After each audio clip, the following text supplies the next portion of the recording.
ഈ ലോകത്തിൽ നടക്കുന്ന സകല അനീതികളെയും അശാന്തികളെയും അക്രമത്തിന്റെയും കാരണക്കാരൻ ഈ ലോകം എന്റെ പിടിയിൽ അമർത്തുവാൻ ഞാൻ ശ്രമിച്ചുകൊണ്ടിരിക്കുകയാണ്.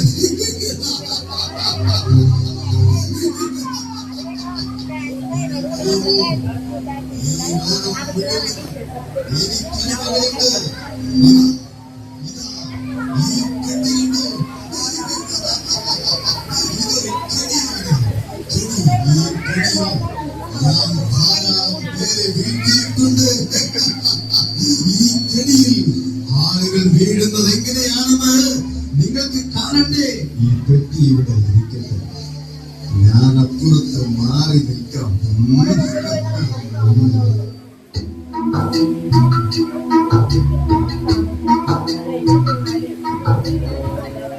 ഇതെന്താണോ ഈ ബോക്സില്? വല്ല ബോംബോ മറ്റോ ആണോ? ആവോ, ആർക്കറിയാം. അടുത്തെങ്ങും ആരുമില്ലെന്ന് തോന്നുന്നു. ഇതെന്താണ് ഈ പുതിയത്? ഈ സ്മാർട്ട് ഫോൺ ആണല്ലോ. ആരാണോ ഇത് ഇവിടെ കൊണ്ടുവച്ചത്? എന്തായാലും ഒന്ന് നോക്കാം. ഇതിനകത്ത് ഫേസ്ബുക്കും വാട്സാപ്പും യൂട്യൂബും എല്ലാം ഉണ്ടല്ലോ. ഒന്ന് ഓപ്പൺ ചെയ്ത് നോക്കാം. ശരി, എല്ലാം വൃത്തികേടുകളാണ്. വേണ്ട, അമ്മയും അച്ഛനും എപ്പോഴും പറയും ഇങ്ങനെയുള്ള കാര്യങ്ങളൊക്കെ ചെയ്യുന്നത് തെറ്റാണെന്ന്. അല്ലെങ്കിൽ എന്നോടൊന്ന് നോക്കിയാലോ? വേറെ എന്തൊക്കെയോ ഈ പെട്ടികളുണ്ടല്ലോ. അയ്യോ, ഇത് മയക്കുമരുന്നാണെന്നാ തോന്നുന്നത്. പേടിക്കണ്ട മോനെ, ഇതെന്താ കയ്യില്? മയക്കുമരുന്നാണെന്ന് തോന്നുന്നു. ഇന്നത്തെ ചെറുപ്പക്കാരൊക്കെ ഇത് ഉപയോഗിക്കുന്നുണ്ട് മോനെ. എന്താ മടിച്ചു നിൽക്കുന്നത്? ഒന്ന് പരീക്ഷിച്ചു നോക്കും മോനെ, ഒന്ന് പരീക്ഷിച്ചു നോക്കും. എനിക്ക് വേണ്ട, എനിക്കിതൊന്നും ശീലമില്ല, എനിക്കിത് വേണ്ട. അങ്ങനെ പറഞ്ഞാൽ എങ്ങനെയാ മോനെ? ചുമ്മാ ഒരു തമാശക്കല്ലേ. ഈ ഭൂമിയിൽ ജീവിക്കുമ്പോ എല്ലാ സുഖങ്ങളും ഒക്കെ ഒന്ന് അറിയണ്ടേ മോനെ? വേണ്ട വേണ്ട, എനിക്കൊരു ഭാവിയുള്ളതാ, അത് വെറുതെ കളയാൻ ഞാനില്ല. എടാ മോനെ, നിന്നോടൊരു സാമ്പിൾ ഒന്ന് നോക്കാനല്ലേ പറഞ്ഞുള്ളൂ. അല്ല, നീ ഇത്ര പുണ്യവാദം ചമച്ചിട്ട് നിനക്ക് എന്നാ കിട്ടാനാ മോനെ? കഴിച്ചു നോക്കണം. കൊള്ളാം, വിളിക്കൻ. ഇപ്പോഴാണ് നീ ഒരാളായത്. ഇനിയും എന്തൊക്കെയോ ആ പെട്ടിയിലുണ്ടെന്ന് തോന്നുന്നല്ലോ. ഇതൊരു മദ്യക്കുട്ടിയാണല്ലോ. അതെ, നീ അതും ഒന്ന് രുചിച്ചു നോക്കണം മോനെ. വേണോ? ഞാൻ ഇതുവരെ ഇതൊന്നും കൈകൊണ്ട് തൊട്ടിട്ടില്ല. നീ ഒരു പേടിക്കുന്നതായി പോയല്ലോ മോനെ. പിടി മോനെ. ഞാൻ ഇനി ഒരു സത്യം പറയാം. ഈ പെട്ടി ഇവിടെ കൊണ്ടുവച്ചത് ഞാനാ മോനെ. ആണോ? Thank you. അല്ല, എന്താ താങ്കളുടെ പേര്? പേരൊക്കെ പിന്നെ പറയാം. ഈ പെട്ടിക്കകത്തുള്ളതൊക്കെ ഉപയോഗിക്കുന്നവർക്ക് വേണ്ടി ഞാൻ മനോഹരമായ ചില ഓഫറുകൾ നൽകാറുണ്ട്. ഇതാണ് ഒന്നാമത്തെ ഓഫർ. സന്തോഷം. എനിക്കിപ്പോ ഭയങ്കര സന്തോഷം തോന്നുന്നു. തീർന്നില്ല, ഇതാണ് രണ്ടാമത്തെ ഓഫർ. ഉന്മേഷം. ഇപ്പോഴാണ് ജീവിതത്തിൽ രസം. ഇനി എന്തെങ്കിലും ഓഫർ ഉണ്ടോ ചേട്ടാ? ഈ ആ മയക്കുമരുന്നും കൂടി ഒന്ന് എടുത്ത് കഴിക്കുമോ? ഉപയോഗം കൂടുന്തോറും ഓഫറുകളും കൂടി വരും. ഇതാണ് അടുത്ത ഓഫർ. ധൈര്യം. ഓ, ശരിയാണ്. എനിക്കിപ്പോ ആരെയും ഭയമില്ല. ഈ ലോകത്തെ എനിക്ക് പേടിയില്ല. എന്റെ മാതാപിതാക്കളും അധ്യാപകരും എല്ലാം എപ്പോഴും എന്നെ ഉപദേശിക്കലാണ്. അതിലെ പോകരുത്, ഇതിലെ പോകരുത്, അത് കഴിക്കരുത്, ഇത് തുടരുത്. എനിക്ക് ആരുടെ ഉപദേശം വേണ്ട. ഇനി ആരെങ്കിലും എന്നെ നിയന്ത്രിക്കാൻ വരട്ടെ, കൊല്ലും ഞാൻ. കൊള്ളാം കൊള്ളാം, നീയാണ് മോനെ യഥാർത്ഥ ആൺകുട്ടി. ഇനി വളരെ പ്രത്യേകതയുള്ള ചില ഓഫറുകളാണ് ഞാൻ നിനക്ക് തരുവാൻ പോകുന്നത്. ഇതാ, ഇത് പിടി. നിരാശ. അയ്യോ, ഒന്നും വേണ്ടായിരുന്നു. ഛെ, ഒന്നും വേണ്ടായിരുന്നു. നന്നായി പഠിക്കുന്ന ഞാൻ, നന്നായി ജീവിക്കുന്ന ഞാൻ ഇന്ന് ഗതിയിലായല്ലോ. ഇതാ അടുത്ത ഓഫർ, കുറ്റബോധം. വേണ്ട, എനിക്കിനി ഒന്നും വേണ്ട. ഞാൻ നശിച്ചു, ഞാൻ നശിച്ചു. എനിക്കിനി മരിച്ചാൽ മതി. ആരെങ്കിലും എന്നെ ഒന്ന് കൊന്നു തരുമോ? എന്റെ അച്ഛൻ വളരെ കഷ്ടപ്പെട്ടാണ് എന്നെ പഠിപ്പിക്കുന്നത്. എന്റെ അമ്മ ഒരു പാവമാണ്. അവർക്ക് ഞാൻ മാത്രമേ ഉള്ളൂ. ഞാൻ എങ്ങനെ ഇനി അവരുടെ മുഖത്ത് നോക്കും? എനിക്കിനി ജീവിക്കണ്ട. ഇതാ മോനെ, നിനക്കൊരു മെഗാ ഓഫർ. ക്യാൻസർ. മദ്യവും മയക്കുമരുന്നും ഒക്കെ ഉപയോഗിച്ച് തൊണ്ടയ്ക്കും വയറ്റിലുമൊക്കെ ക്യാൻസർ വന്ന് കരളൊക്കെ ദ്രവിച്ച് വീട്ടുകാർക്കും നാട്ടുകാർക്കും തീരാവേദനയായി കിടക്കുന്നവരെ നീ കണ്ടിട്ടില്ലേ? നിനക്കും ഈ ഗതി. അത് വേണം. എനിക്കത് വേണ്ട. എനിക്കിനി ഒന്നും വേണ്ട. എനിക്ക് പോകണം, എനിക്ക് പോകണം. എന്നെ ഒന്ന് പുറത്തിറക്ക്, പുറത്തിറക്ക്, പുറത്തിറക്കാൻ. അനങ്ങി പോകരുത്. നിനക്കിനി രക്ഷപ്പെടാനാകില്ല. ഒരിക്കൽ ഈ പെട്ടിക്കകത്ത് കയറിയാൽ പിന്നെ അവന്റെ അവസാനം ശവപ്പെട്ടിയിലാണ്. രക്ഷപ്പെടാമെന്ന് കരുതണ്ട. നീ എന്റെ അടിമയാണ്, അടിമ. ലഹരിയുടെ മാസ്മരിക ലോകത്ത് ലോകത്തിന്റെ 5 വൻകരകളിലുമുള്ള കോടാനുകോടി അടിമകളിൽ ഒരാൾ നീ. നീ എന്റെ അടിമയാണ്. അവിടെ തന്നെ കിടക്ക്. അയ്യോ, ഞാനിനി എന്ത് ചെയ്യും? എനിക്ക് മടുത്തു. അയ്യോ, തീർന്നല്ലോ ഇത്. എനിക്ക് ലഹരി വേണം, എനിക്ക് ഇനിയും വേണം. എല്ലാം മറക്കുന്നത് വരെ, എന്റെ ബോധം നശിക്കുന്നത് വരെ എനിക്കിത് ഉപയോഗിക്കണം. പ്ലീസ്, പ്ലീസ്, അല്പം കൂടെ ലഹരി എനിക്ക് തരാമോ? അല്പം കൂടെ ലഹരി എനിക്ക് തരാമോ? അങ്ങനെ വഴിക്ക് വാ. നിന്റെ കയ്യിൽ പണമുണ്ടോ? പണമുണ്ടോന്ന് ഉണ്ടെങ്കിൽ ഞാൻ തരാം. എത്ര വേണമെങ്കിലും തരാം. ഇല്ല, എന്റെ കയ്യിൽ ഒന്നുമില്ല. സാരമില്ല, നിന്റെ വീട്ടിൽ കാണും. നിന്റെ അപ്പനും അമ്മയും നിന്നെ അന്വേഷിച്ച് വരുമ്പോൾ ചോദിക്കും. തന്നില്ലെങ്കിൽ മേടിക്കണം, കൊന്നിട്ടാണെങ്കിലും മേടിക്കണം കേട്ടോ. അയ്യോ, എനിക്ക് പുറത്തിറങ്ങാൻ പറ്റുന്നില്ലല്ലോ. ആരെങ്കിലും എനിക്കല്പം പണം തരാമോ? എനിക്കല്പം പണം തരാമോ? എനിക്ക് ഭ്രാന്ത് പിടിക്കുന്നു. ജീവിതം നിലയ്ക്കുന്നു, ബന്ധനം മാത്രമേ നൽകുകയുള്ളൂ. മദ്യവും കഞ്ചാവും ആത്മഹത്യകളും യുക്തമായി കാര്യം തീർക്കുകയില്ല. സ്വന്തവും ബന്ധവും മിത്രവും ശാപവും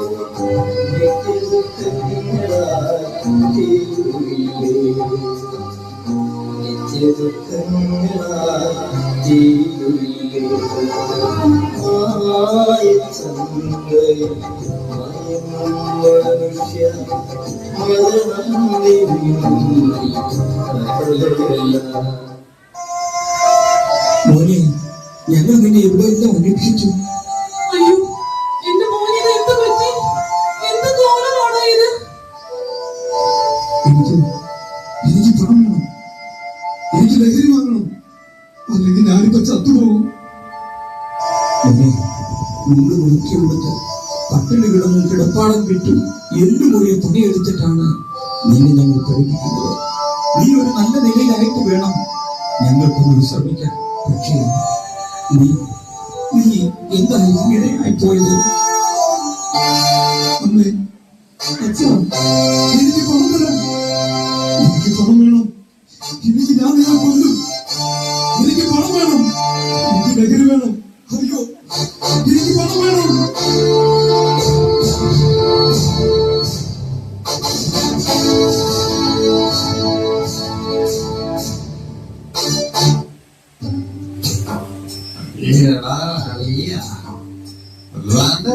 എല്ലാവരും കളഞ്ഞെടുക്കുന്നു. വാടാ വാ. ദാണ്ട് അവിടെ ഒരുത്തൻ കിടന്ന് കരയുന്നു. നമുക്ക് അവരൊരു ഹെൽപ്പ് കൊടുക്കാം. എന്താ എന്താ ഇവിടെ പ്രശ്നം? What is the problem? ഞങ്ങളുടെ മോൻ ദേ അവിടെ കുടുങ്ങിപ്പോയി. നിങ്ങൾക്ക് പറ്റുമെങ്കിൽ അവനെ രക്ഷിക്കും. ഓ, അതാണോ പ്രോബ്ലം? അത് ഞങ്ങൾ ഇപ്പൊ ശരിയാക്കി തരാം. ചേട്ടന്മാരെ എന്റെ മോനെ പെട്ടെന്ന് രക്ഷിക്കും. പിടിക്കടാ, നമുക്ക് ഇവനെ രക്ഷിക്കടാ. പാവം പയ്യൻ. ആ വലിക്കടാ, ആഞ്ഞു വലിക്കടാ. എടാ ഒന്നുകൂടെ വലിക്കാൻ.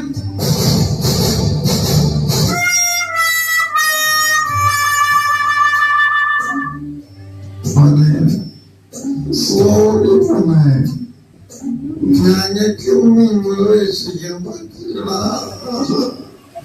ദുഃഖമുണ്ട്, ഒരുപാട് ദുഃഖമുണ്ട്.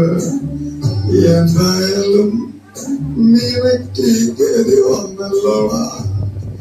ഈ ദുഃഖം ഞങ്ങൾക്ക് സഹിക്കാൻ പറ്റില്ല. അതുകൊണ്ട് ഈ ദുഃഖം മറക്കാൻ ഞങ്ങൾ നീയും കുടിക്കും. കുടിച്ച് ബോധം കെട്ട് ഏതെങ്കിലും ഓടെ കിടക്കും. മോനെ, ഞങ്ങൾ പോവുക. സോറി. നീ ജീവിച്ചിരിപ്പുണ്ടെങ്കിൽ വീണ്ടും കാണാം. Bye bye. അയ്യോ, എന്റെ കുഞ്ഞിനെ രക്ഷിക്കാൻ അവർക്ക് പറ്റിയില്ല. അതങ്ങനെയാടി. അവരുടെ കുടുംബം തന്നെ രക്ഷിക്കുവാൻ അവർക്ക് കഴിയുന്നില്ല. പിന്നെ നമ്മുടെ മോനെ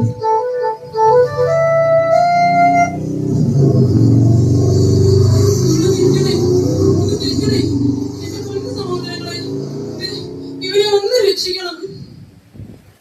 എന്താ ഞങ്ങൾ ചെയ്യേണ്ടത്? കയ്യോ കാലോ കിട്ടിയാൽ മതിയോ? അതോ തലയെടുത്ത് മുമ്പിൽ വെക്കണം? നിങ്ങൾ എന്താ പറയുന്നത്? എന്റെ ചെറുക്കനെ ഉപദ്രവിക്കാൻ വന്നവരാണോ? അതെ ചേട്ടാ, ഞങ്ങളൊരു ചെറിയ കൊട്ടേഷൻ സംഘമാണ്. ഞങ്ങൾക്ക് വേറെ വർക്കുള്ളതാണ്. ഞങ്ങൾ എന്താ ചെയ്യേണ്ടത്? ഇവനെ എപ്പോ തരണോ?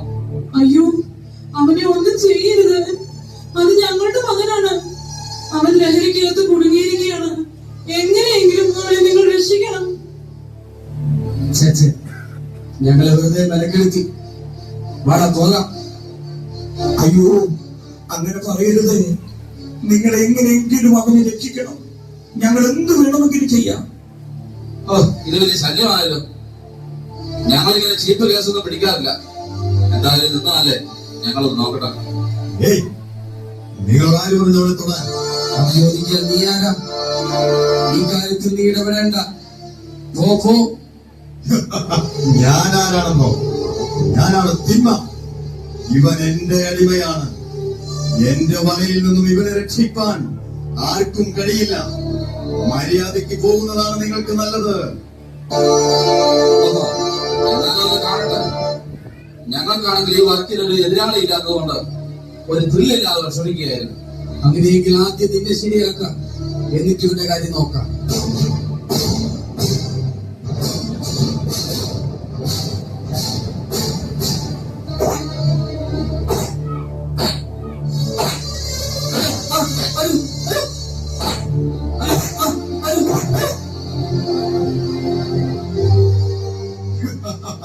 കണ്ടില്ലേ, ഇതാണ് എന്റെ ശക്തി. എടാ മക്കളെ, നിങ്ങളും എന്റെ പിടിയിലാണ്, തിന്മയുടെ പിടിയിൽ. നിങ്ങളും ഇവനുമെല്ലാം എന്റെ അടിമകളാണ്. അടിമകൾ. ഇനി നമ്മൾ തമ്മിൽ ഒരു മത്സരം വേണ്ട. നിങ്ങളെ കാത്ത് കൈയും കാലും കഴുത്തും നഷ്ടപ്പെടാനുള്ള ഒരുപാട് പേർ കാത്തിരിപ്പുണ്ട്. വേഗം പോയി രക്തപ്പുഴയൊഴുക്ക്. ഇനിയും ഈ മണ്ണിൽ നിരപരാധികളുടെ രക്തം വീണ് കുതിരണം. അത് കണ്ട് ഈ തിന്മയുടെ ശക്തിക്ക് സന്തോഷിക്കണം.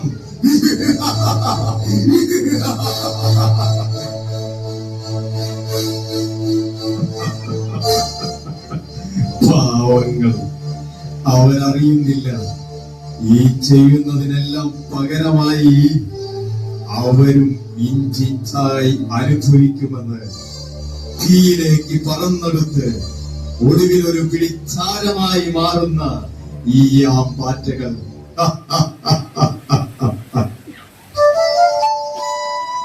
അയ്യോ, എന്റെ കുഞ്ഞിനെ രക്ഷിക്കാൻ പറഞ്ഞിട്ട് ഇപ്പോൾ കൂടുതൽ കുറുകിലായിരുന്നു.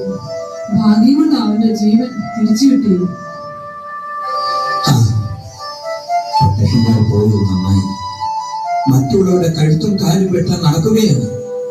മരണാസനയിലേക്കിടുന്ന ജീവന് വേണ്ടി കേടുന്നവർക്ക് ആയുസ് നീട്ടിക്കൊടുക്കുവാൻ, ഒരിട്ട് ജീവൻ കൊടുക്കുവാൻ ഇവർക്ക് കഴിയുമോ? മരിച്ചു കിടക്കുന്ന ഒരുവനെ വീണ്ടും ജീവിതത്തിലേക്ക് തിരികെ കൊണ്ടുവരാനാകുമോ? ഒരിക്കലും കഴിയില്ല. പക്ഷേ മറ്റുള്ളവരുടെ ജീവൻ ഓരോ കാരണങ്ങൾ പറഞ്ഞു അവതരിക്കുകയല്ലേ? അതെ, എത്രയോ മാതാപിതാക്കന്മാരുടെ ശാപം അവരുടെ മേലുണ്ട്. എത്രയോ കുടുംബങ്ങൾ അവർ മൂലം അനാഥമായിട്ടുണ്ട്. ഇല്ല, എന്തിന്റെ പേരിലായാലും ജീവൻ കൊടുക്കാൻ കഴിവില്ലാത്തവർക്ക് അതെടുക്കാനും അവകാശമില്ല. ദൈവം അവരെ വെറുതെ വിടില്ല. ഇനി ആർക്കെന്റെ മോനെ രക്ഷിക്കാനാകും? ദൈവമേ, എന്റെ കുഞ്ഞു വലിയ ആളാകാൻ കാത്തിരുന്ന ഞങ്ങൾക്ക് അവന്റെ നാശം കാണേണ്ടി വരുമോ?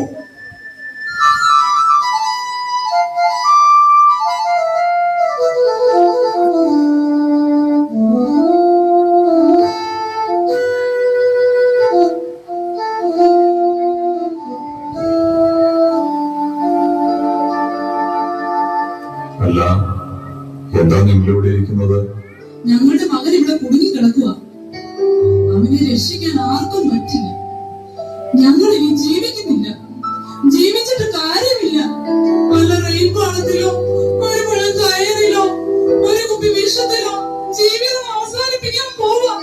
അരുത് സഹോദരങ്ങളെ, അരുത്. ആത്മഹത്യ ഒന്നിനും പരിഹാരമല്ല. ആത്മഹത്യയിലൂടെ ഇപ്പോഴുള്ള പ്രശ്നങ്ങളിൽ നിന്നും ഈ ലോകത്തിൽ നിന്നും നിങ്ങൾക്ക് ഒളിച്ചോടാൻ പറ്റുമായിരിക്കും. പക്ഷേ അതൊരു പരിഹാരമാകുന്നില്ല. ഞങ്ങളൊക്കെ ഇവിടെയില്ലേ? കൂടാതെ നിങ്ങളെ സ്നേഹിച്ചും ആശ്രയിച്ചും കഴിയുന്ന ഒരുപാട് ജീവിതങ്ങൾ ഇവിടെ ഉണ്ടല്ലോ. അവർക്ക് അതൊരു തീരാ വേദനയായിരിക്കും. മാത്രമല്ല, നിങ്ങൾക്ക് ജീവനും ജീവിക്കാൻ അവസരവും തന്നത് ദൈവമാണ്. നിങ്ങളെക്കാൾ വേദനകൾ അനുഭവിച്ചിട്ടും അതിനെയെല്ലാം അതിജീവിക്കുന്നവർ നിങ്ങൾക്ക് ചുറ്റിലുമുണ്ട്. അതുകൊണ്ട് നിങ്ങൾ നിങ്ങളെ തന്നെ കൊല്ലരുത്. പിന്നെ ഞങ്ങൾ എന്ത് ചെയ്യും? നിങ്ങൾ പറയും. നിരാശപ്പെടേണ്ട, ഇവനെ നമുക്ക് രക്ഷപ്പെടുത്തിയെടുക്കാം. ഇനി നിങ്ങളുടെ പുറകൂടെയുള്ളൂ. വെറുതെ ഞങ്ങൾക്ക് ഓരോരോ ദിനാസ്വപ്നങ്ങൾ തന്നു വീണ്ടും ഞങ്ങൾ നിരാശപ്പെടുത്തുകയാണോ? സഹോദരങ്ങളെ, ഈ ലോകത്തിൽ ലഹരിയുടെയും ചതിവിന്റെയും വഞ്ചനയുടെയും വിഷവിത്തുകൾ പാകുന്നവർ മാത്രമല്ല ഉള്ളത്. നിങ്ങളെപ്പോലെ ജീവിതത്തിൽ കാലിടറിപ്പോയ ധാരാളം ആളുകളെ ജീവിതത്തിലേക്ക് തിരിച്ചു കൊണ്ടുവരുവാൻ കഴിയുന്ന നന്മയുടെ ഉറവ പറ്റാത്ത ധാരാളം ആളുകൾ ഈ ലോകത്തിലുണ്ട്.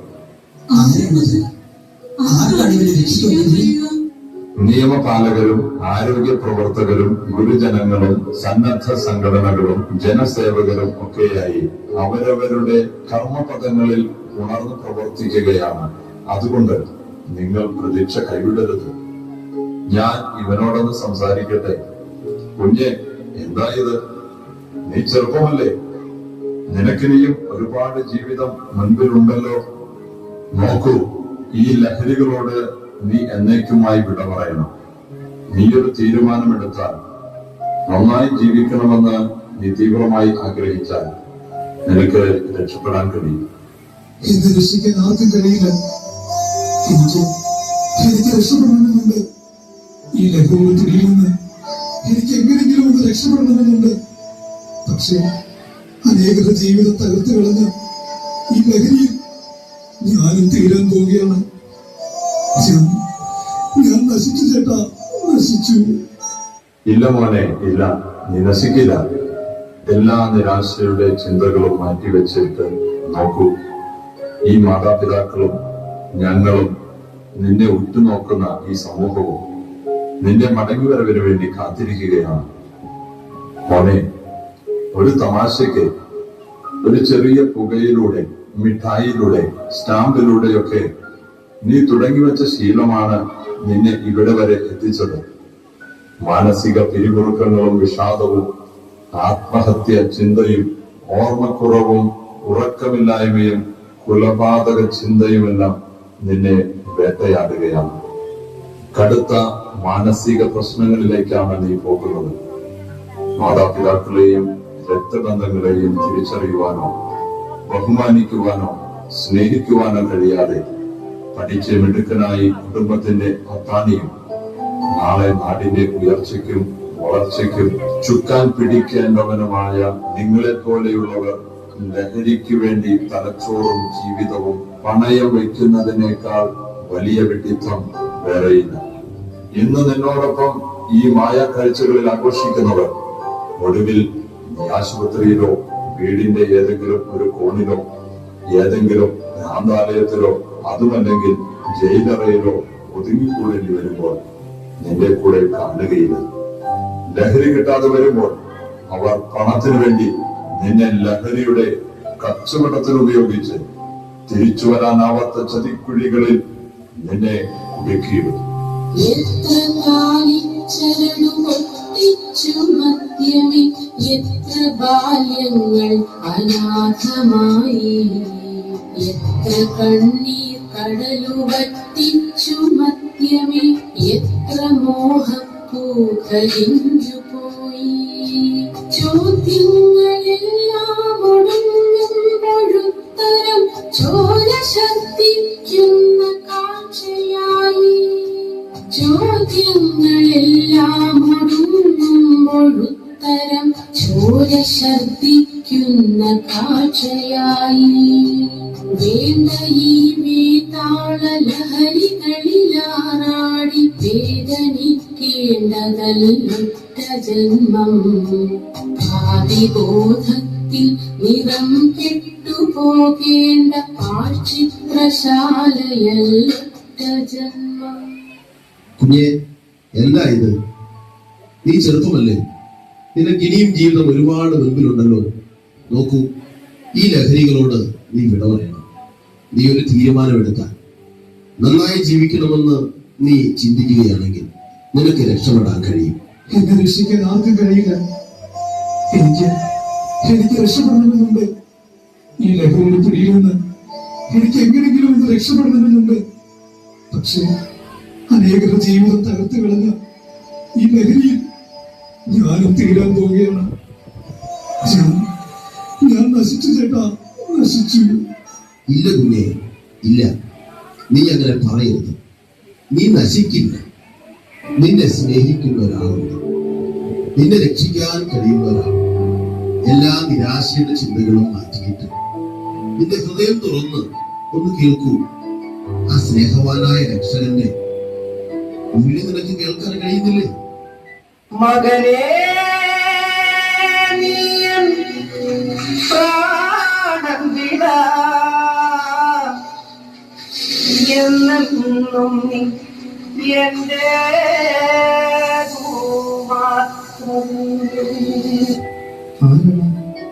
ആരാണത്? ആർക്കാണ് രക്ഷിക്കാൻ കഴിയുന്നത്? കുഞ്ഞെ, ഇന്നേക്ക് 2000 വർഷങ്ങൾക്ക് മുമ്പ് ഈ മണ്ണിൽ മനുഷ്യനായി അവതരിച്ച യേശുനാഥന്റെ ശബ്ദമാണ് നീ കേട്ടത്. നിന്നെ മറ്റാർക്കും രക്ഷിക്കാൻ കഴിയാതിരുന്നതിന്റെ കാരണം നീ അകപ്പെട്ടിരിക്കുന്ന ഈ കെണി പാപത്തിന്റെ ചതിക്കുഴിയായതിനാലാണ്. അതുകൊണ്ട് പാപകുലത്തിൽ പിറന്ന ആർക്കും മറ്റൊരു പാപിയെ രക്ഷിക്കാനാവില്ല. സർവ മതസംഹിതരും ആചാര്യന്മാരുമെല്ലാം ഒരുപോലെ സമ്മതിക്കുന്ന സത്യമാണ് സകല മനുഷ്യരും പാപികളാണെന്ന്. പരസ്പരം പാപികളെന്ന് വിളിക്കാനും വ്യത്യസ്തങ്ങളായ പരിഹാര മാർഗങ്ങൾ ചൂണ്ടിക്കാണിക്കാനും മാത്രമേ മനുഷ്യർക്ക് കഴിയുന്നുള്ളൂ. എന്നാൽ മനുഷ്യന്റെ പാപത്തിന് യഥാർത്ഥമായ പരിഹാരം വരുത്തിയത് യേശുവാണ്. വിശുദ്ധ ബൈബിളിൽ സുവ്യക്തമായി അത് രേഖപ്പെടുത്തിയിട്ടുണ്ട്. പാപമില്ലാത്ത ലോകമായ സ്വർഗത്തിൽ നിന്ന് പാപികളെ തേടി രക്ഷിക്കുവാൻ ഈ മണ്ണിൽ അവതരിച്ച ദൈവമാണ് യേശുക്രിസ്തു. യേശുക്രിസ്തുവിന്റെ ക്രൂശുമരണത്തെ പറ്റി നീ കേട്ടിട്ടില്ലേ? ഒരു പ്രത്യേക സമൂഹത്തിന് വേണ്ടിയല്ല യേശു വന്നത്, സകല മനുഷ്യവർഗത്തിനും വേണ്ടിയാണ്.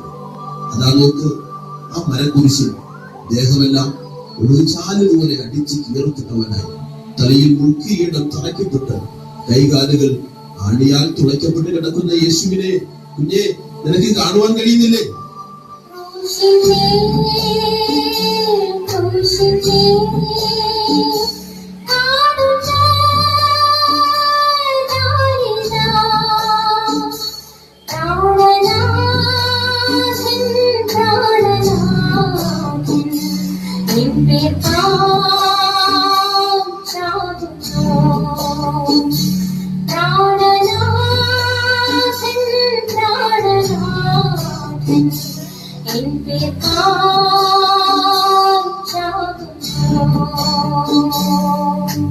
യേശുവിനെ എന്റെ മോനെ രക്ഷിക്കാനാവോ? ആ തിന്മയുടെ ശക്തി ഇനിയും നിന്ന് തടയില്ലേ? ഒരിക്കലും അവന് തടയാനാവില്ല. കാരണം യേശു കാൽവരി ക്രൂശിൽ വെച്ച് അവനെ പരാജയപ്പെടുത്തി. സകല മനുഷ്യരെയും പാപം ചെയ്യിച്ച് ദൈവിക കോടതിയിൽ ശിക്ഷയ്ക്ക് വിധിക്കപ്പെട്ട് നിത്യനരകത്തിലേക്ക് കൊണ്ടുപോകുന്ന അവന്റെ പിടിയിൽ നിന്നും നമ്മെ രക്ഷിക്കാനാണ് യേശു ക്രൂശിൽ മരിച്ചത്. പാപത്തിന് ശിക്ഷയുണ്ട്, അത് മരണമാണ്.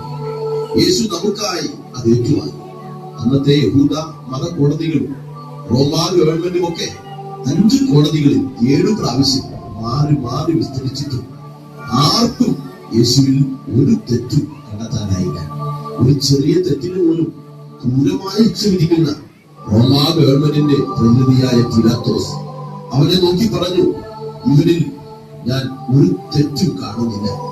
ഈ നീതിമാന്റെ രക്തത്തിൽ എനിക്ക് പങ്കില്ല എന്ന് പറഞ്ഞ് അദ്ദേഹം കൈകൊടുത്തു. ശത്രുക്കൾ പോലും മനസ്സുകൊണ്ട് അംഗീകരിച്ച നിസ്തുല്യനായ യേശു നീചമായ ഒരു മരണം സ്വയം ഏറ്റെടുത്തത് നിന്നെ രക്ഷിക്കാൻ വേണ്ടിയാണ്. നാം ശിക്ഷ അനുഭവിക്കേണ്ട സ്ഥാനത്ത് യേശു അത് ഏറ്റുവാങ്ങി. ഇന്ന് നീ നിന്റെ ഹൃദയം യേശുവിന് കൊടുത്താൽ ആ യേശുവിന് നിന്നെ രക്ഷിക്കാനാണ്. യേശുവേ, യേശുവേ, ഞാനൊരു പാപിയാണ്, ഞാനൊരു മഹാപാപിയാണ്. എന്നോട് ക്ഷമിക്കണം, എന്നെ രക്ഷിക്കണം, എന്നെ രക്ഷിക്കണം യേശുവേ, എന്നെ രക്ഷിക്കണം. ശരി, ഇനി ഞാനൊന്നും നോക്കട്ടെ. ഹേയ്, നീ ആരാണ്? അവനെ തൊട്ടുപോകരുത്. ഇനി എന്ന് പറയാൻ നിങ്ങൾക്ക് അധികാരമില്ല. ഇവൻ ഇവന്റെ പാപജീവിതത്തോട് വിട പറഞ്ഞിരിക്കുകയാണ്. ഇവനിനി നിന്റെ അടിമയല്ല. പാപബന്ധനത്തിൽ നിന്ന് യേശു ക്രിസ്തുവിലുള്ള വിശ്വാസം ഇവനെ സ്വതന്ത്രമാക്കി. ഇവനിപ്പോ ഒരു ദൈവമൈതലാണ്. ആഹാ, അത്രയ്ക്കായോ? എന്റെ അടിമയെ നീ കൊണ്ടുപോകുമെന്നോ? ഇവൻ എന്റെ അടിമയാണ്, എന്റെ വിടാനേ.